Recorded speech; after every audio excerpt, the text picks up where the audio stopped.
Praise God and let's serve our God. Hello po, kasalukuyan na po tayong papunta sa Bustos, Bulacan at tayo po'y makikiisa sa kanilang Santo Niño Grand Procession 2025. At nakarating na nga po tayo dito sa Bustos, Bulacan. Ito po ang kanilang arko. At habang papunta nga po kami, may mga karosa na pong dumarating. At nandito na nga po tayo sa Santo Niño Parish, Bustos, Bulacan. At tayo na nga po ay papasok sa simbahan upang umattend ng Sunday Mass. Napakaganda po ng loob ng simbahan. Actually, this is my first time po na umattend ng simba dito sa Bustos. Ayan po ang kanilang gayak sa kanilang altar. Super ganda po.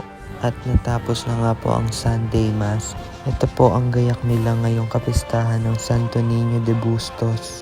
At dito po sa ibaba ng simbahan, dito po nakapark ang mga nagagandahang iba't ibang Santo Niño. Napakaganda po ng kanilang mga gayak at samut-saring bango.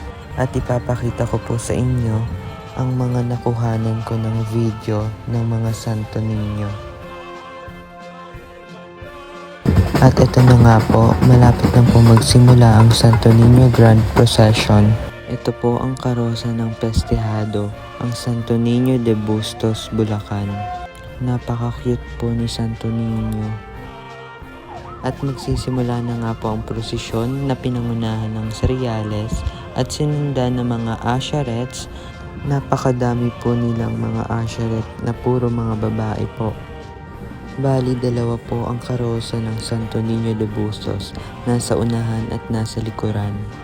Nasa unahan po ang isang replika ng Santo Niño de Bustos at nasa likuran naman po ng prosesyon ang pestihado. Sama-sama po nating panoorin ang prosesyon ng Santo Niño de Bustos. Nandito po ang iba't ibang imahe ng Santo Niño na pinaghandaan ng bawat kamarero. Namangha po ako sa ayos ng karosang ito, pati na rin po sa Santo Niño.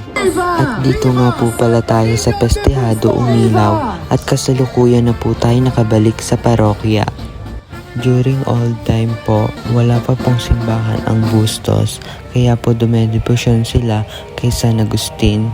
At isang araw po, kailangan pong binyagan ang mga bata at sanggol sa Bustos. Dumaan po sila sa pagoda pero may malakas na alon na nangyari kaya ang mga bata at sanggol ay nalunod. Kaya napagpasyahan ng taga-Baliwag na ibigay ang Santo Niño de Bustos sa mga taga-Bustos upang magtayo ng simbahan at dito nagsimula ang debosyon ng mga taga-Bustos sa Santo Niño de Bustos. Viva Santo Niño de Bustos! Ang prinsipe at patron ng Bustos, ang Santo Niño de Bustos, ipanalangin mo kami. Paalam.